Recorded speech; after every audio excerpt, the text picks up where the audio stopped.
అపవాది గురించి ప్రతి వారం మీతో నేను మాట్లాడుతూ వస్తున్నాను. ఈ వారంతో అపవాది గురించి మనం ముగింపులోకి తీసుకొని రాబోతున్నాం. అపవాది ఏం చేస్తాడు? అపవాది ఎవరు? అపవాదికి దేవుడు ఏమి సిద్ధం చేశాడు అన్న విషయాలు మీతో నేను పంచుకుంటూ వచ్చాను. ప్రియులరా, అపవాది ఎవరు అంటే దేవుని దగ్గర ఉన్న అతి ప్రాముఖ్యమైన దేవదూతలతో పాటు ఒక దేవదూత అన్న విషయం మీతో నేను చెప్పాను. దేవదూతలు ముగ్గురు ఉన్నారు, లీడర్స్. ఆ ముగ్గురిలో ఒకడే అపవాది. ఎవరు? లూసిఫర్. దేవుని దగ్గర ఉన్న ముగ్గురు దేవదూతలు, ఒక ఆయన గాబ్రియేల్ అయితే, ఒక ఆయన మికాయేల్ అయితే, ఒకడు దేవుణ్ణి ఆరాధించే ఒక కెరూబే ఈ యొక్క అపవాది. వీడికి సాతాననియు అపవాదనియు 20వ అధ్యాయం 2వ వచనం ప్రకటన గ్రంథం చదువు. ప్రకటన గ్రంథం 20వ అధ్యాయం 2వ వచనం. అతడు ఆది సర్పమును అనగా అపవాదియు సాతాను తాళ్ళే. ఘట సర్పం, ఆది సర్పం ఇది. ఆదిలో మనకు 3వ అధ్యాయంలో కనిపించే ఆది సర్పము సాతాను.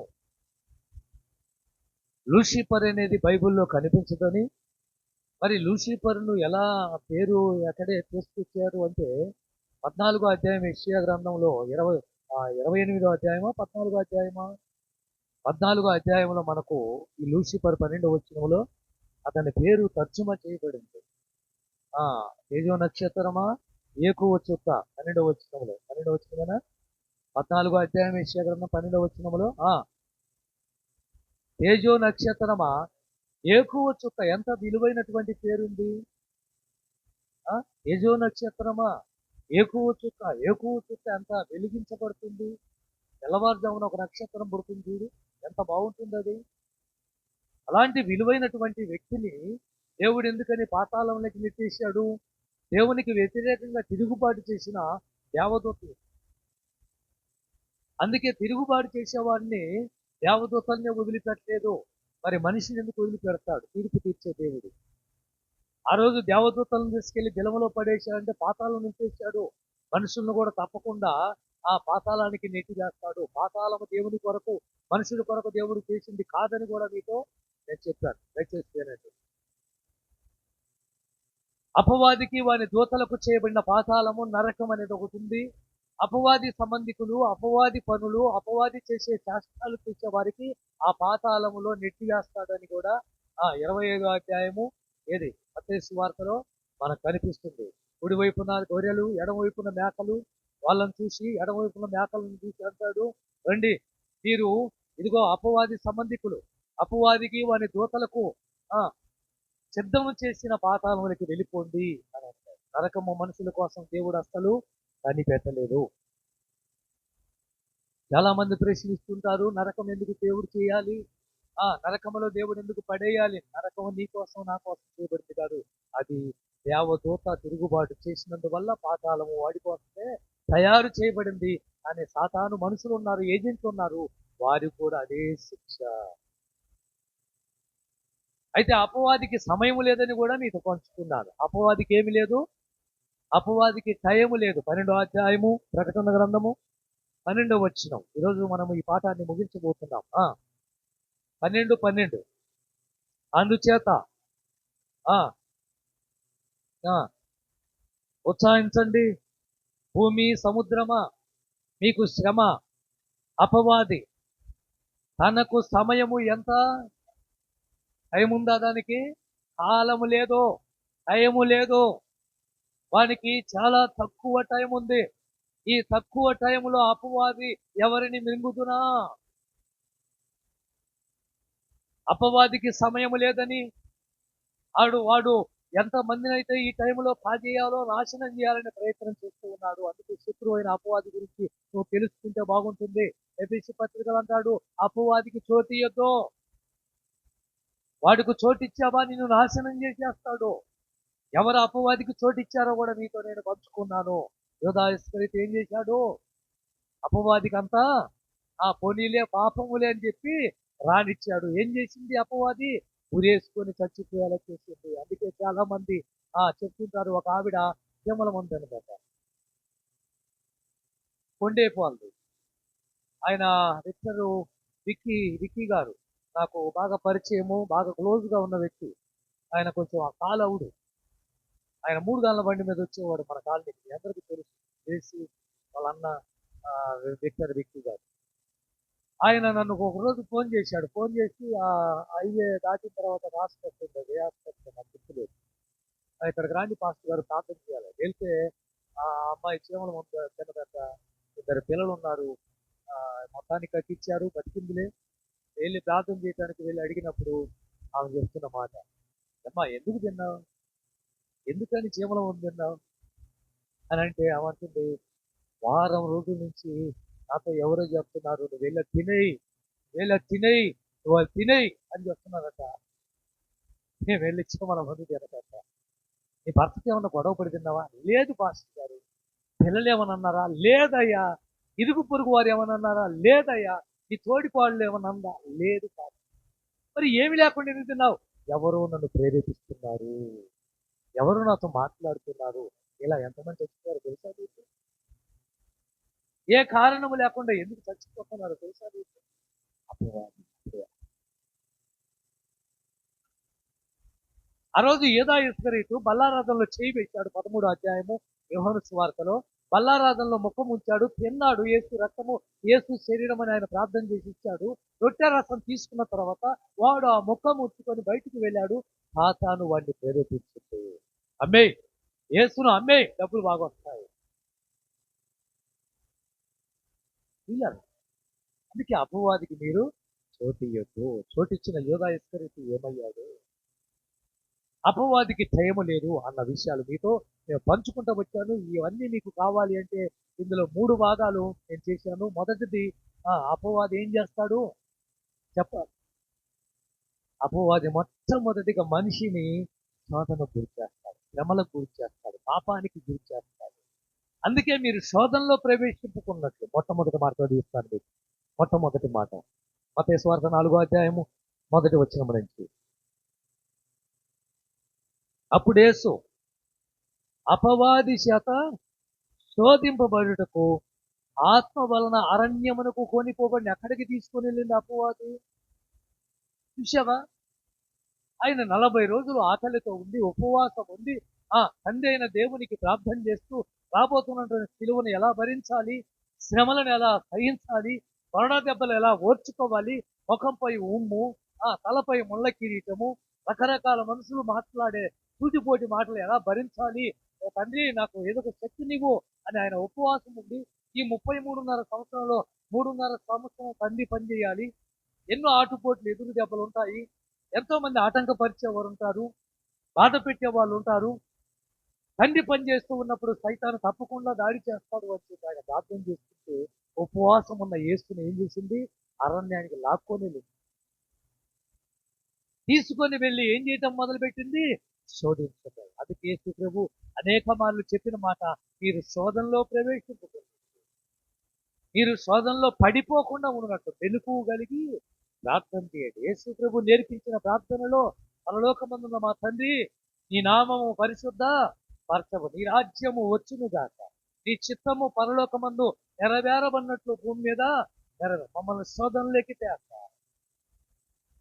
ఎక్కడికి తేవద్దు? శోధన ఉంది, సైతాను గాడు శోధిస్తాడు. ఆయన నేర్పించిన ప్రార్థనలు అంటాడు, మమ్మల్ని శోధనలోకి తేవద్దు, తప్పించు శోధనలో. ఆ రోజు యేసేపు అనే యువకుడిని ఎంతగా సైతాన్ని శోధించిందో తెలుసా మీకు? ఏమండి, యేసేపులో కోరికలు లేవా? యేసేపులో ఆశలు లేవా? యేసేపులో శరీరం ఇచ్చలు లేవా? ఆ కంటి చూపుతో చూసే ఆలోచన లేదా? అందమైన అమ్మాయి వచ్చి నువ్వు నాతో ఉండమని చెప్పినప్పుడు యేసేపు ఎలా నిగ్రహించుకున్నాడు? ఏం పాపం చేయడానికి యేసేపుకు అవకాశం ఎంత అద్భుతంగా ఉంది. సైతాన్ అంటుంది, కానీ పెత్తనం అంతా తీసుకున్నావు కదా, ఏమతో ఉంటే ఇంకా పెత్తనం నీకు ఇంటి మీద ఎవ్వడలేడు అధికారి, ఇదే అసలు యజమాని అయిపోతావు నువ్వు అని అనలేదంటారా? తప్పకుండా. రోజు యవనస్తులకు మాదిరిగా యేసేపు తెచ్చి పెడుతున్నా అంటే శోధనను జయించాడు. హల్లెలూయా. ఆ రోజు ఏబును శోధించలేదా? ఎంతగా శోధించింది, ఎంతగా శోధించింది. ఎంత ఆస్తి అండి ఏబుది. 7,000 గొర్రెలు అంటే ఈరోజు 50 గొర్రెలు ఉన్నవాడు అబ్బా మురిసిపోతున్నాడే. ఒక గొర్రె ఖరీదు ఎంతో తెలుసా మాకు ఈ రోజు 10,000 పెట్టారు. మరి 7,000 గొర్రెలంటే ఎంత ఆస్తి కలిగిన వాడు, 3,000 ఒంటెలంటే ఎంత ఆస్తి కలిగిన వాడు, 500 ఆడగాడిదంట ఎంత ఆస్తి కలిగిన వాడు, 500 జతల ఎద్దులంట. 2 గానులు ఎద్దులు ఉంటే చాలు, వా 10 ఎకరాల భూమి ఉన్నట్టే తెలుసా మీకు ఆ సంగతి? ఎన్ని గానులు ఉంటే? ఒక 2 గానులు ఎద్దులు అంటే 4 ఎద్దులు ఉంటే 10 ఎకరాల పైన భూమి ఉందని అర్థం. మరి అట్లాంటిది 500 ఎద్దులు, 500 జతల ఎద్దులు అంటే 1000 ఎద్దులు. ఇంకా పాడి పంట, పొలము, స్థలము, ఉజు దేశంలో ఎంత శోధన అంటే ఉన్నదంతా నాశనము చేసిందంట. అంత ఆరోగ్యం అంతా నాశనం చేసిందంట. అంత ఆరోగ్యకరం ఉండేవాడు ఏది? ఆయనకు బీపీ కానీ, షుగర్ కానీ, కడుపు నొప్పి కానీ అసలు ఎక్కడ ఎరగదండి. తన జీవితంలో రోగం అంటే ఎలా ఉండదో తెలియదండి. అలాంటి వాడు రోగంతో అల్లాడిపోయాడు. ఇంత భయంకరంగా శోధించేదే అపవాది. ఈ విషయాలు మీరు తెలుసుకోవాలంటే మన యూట్యూబ్ ఛానల్ శోధన గురించి మాట్లాడాను. హాఫ్ అన్ అవర్ అనుకుంటుంది తీరొచ్చు. ఇక రెండో మాట, అపవాది ఏం చేస్తాడు? ఏం చేస్తాడు చదవండి ఆ మాట కూడా. ప్రకటన గ్రంథం 12వ అధ్యాయం 9వ వచనం. 12:9. కాగా సర్వలోకమును మోసపుచ్చు అపవాదనియు సాతాననియు పేరు గల 13వ అధ్యాయం 14వ వచనం కూడా.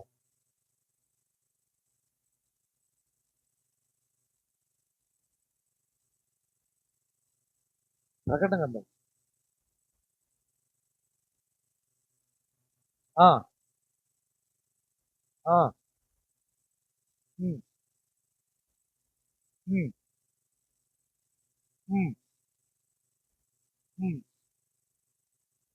చూసావా? ఈ రెండు విషయాలు మీరు గమనించండి. 12వ అధ్యాయం 9వ వచనములో ఎలా మోసం చేస్తుంది చదువమ్మా. ఇక్కడ సర్వలోకము, ఇక్కడ భూనివాసులందరినీ. ఈరోజు మోసపోతున్న అబ్బాయిలు, మోసపోతున్న అమ్మాయిలు, మోసపోతున్న తల్లిదండ్రులు, ఏమండి, మోసపోతున్నటువంటి పెద్దలు, వాడికి 50,000 ఇచ్చి మోసపోయారు, వానికి స్థలం ఇచ్చి మోసపోయారండి, వాడిని నమ్మి మోసపోయారండి, అమ్మాయి నమ్మి మోసపోయారు. మోసపోయిన వారి బాధ అంతంత కాదు తెలుసా మీకు? ఎంత పని చేశారు, చాలా మంచిది అనుకున్నాను అక్క, చాలా మంచివాడు అనుకున్నాను అన్న, ఇంత మోసం చేస్తాడా? ఎవరు ఈ పని చేస్తుంది? సాతాను. సర్వలోకాన్ని మోసం చేస్తూ భూనివాసులను మోసం చేస్తున్న అపవాది అని పేరుంది వాడు ఒక రోజు పడతాడన్న విషయాలు కూడా మీతో నేను పంచుకున్నాను. బైబిల్ సెలవిస్తుంది మత్తయి సువార్తలో ఎవరిని మోసం చేస్తుందో తెలుసా? ఎవరిని మోసం చేస్తుందో అక్కడ రాసి చెప్తుంది. అక్కడ ఏర్పరచబడిన 24 మత్తయి సువార్త 24 క్రీస్తులను ప్రవక్తలను వచ్చి సాధ్యమైతే ఏరుపరచబడిన వారి సైతము. చూసావా? ఎవరిని అంటే నేను మోసపోను అంటున్నావు నువ్వు, నిన్ను కూడా మోసం చేస్తావు. ఎవరిని దేవుడు ఏర్పరచుకున్నాడో, ఎవరిని దేవుడు ఎన్నుకున్నాడో, ఎవరిని దేవుడు పిలుచుకున్నాడో, ఎవరు కావాలి అని ఎంచుకున్నాడో అలాంటి వారిని సాతాను ఒక గురి పెట్టి ఫోకస్ పెట్టి వారిని మోసం చేస్తా ఉంది. అందుకే చిక్కకండి, అపవాది చేతి దొరకండి, తప్పించుకోగలదండి. యేసుప్రభు ఈ లోకంలో ఉన్నప్పుడు తప్పించుకొని తిరిగాడు. జాగ్రత్త పడాలి. ఒక్కసారి మోసపోయిన వాడు ఏం చేయాలి? జాగ్రత్త పడాలి. బుద్ధస్తమానం మోసపోతే బైబిల్ సెలవిస్తుంది మోసపోవటం కూడా తప్పే. మోసపోకుడి అని బైబిల్ మాట్లాడుతారు. మోసపోవద్దు. అయితే ఈ మోసం చేసి అపవాది ఏమవుతాడో కూడా పోయిన వారం మీతో ప్రకటన గ్రంథం 20 అధ్యాయం 2 వచ్చిన ప్రకటన 20 అధ్యాయం 2 ప్రకటన 22 అతడు ఆది సర్పము అనగా అపవాదియు సాతాను ఆ దడ సర్పము పట్టుకొని 1000 సంవత్సరములు వాడిని బంధించి అగాధములో అడవేసి ఆ 1000 సంవత్సరములు చాలే చూసావా మోసం చేసేవాడు ఎక్కడున్నాడు ఇప్పుడు అంటే 1000 సంవత్సరాల రాజ్య పరిపాలనలో సాతాను ఉండడు. అందుకే నీతి రాజ్య పరిపాలనది. నీతిగా ప్రజలు ఎందుకున్నారు అంటే సాతాను మోసం చేసేవాడు లేడు, అక్రమం చేసేవాడు లేడు, అన్యాయం చేసేవాడు లేడు, దొంగతనం చేసేవాడు లేడు, ప్రేరేపించేవాడు లేడు. వాని భార్య కావాలి ఈని భార్య కావాలి ఆశపడి రోజు తిరుగుతా ఉన్నారే, అలాంటి వారు ఎందుకు ఉండలేదంటే అపవాది లేడు. ఏడున్నాడు మరి అపవాది? ఏడున్నాడు? అగాధములో ఒక చెరసాల్లో పెద్ద తాళాలు వేసి బంధించాడు. బయటికి రావడానికి వీలు లేదు. చెప్పండి, అపవాది లేకపోతే తాగుబోతులు ఉంటారా, దొంగలు ఉంటారా, దుర్మార్గులు ఉంటారా, అక్రమం చేసే వాళ్ళు ఉంటారా? ఇవన్నీ ఎలా చేస్తున్నారు? ఎవరు చేపిస్తున్నారు? ఇప్పుడు చెప్పండి. అపవాది. ఇలా ఒక దుష్ట ఆలోచన కలిగిందంటే అది మీకు వచ్చింది కాదు, అపవాది నుండి ప్రేరేపించింది. 10వ వచనం చదువు ప్రకటన గ్రంథం 20:10.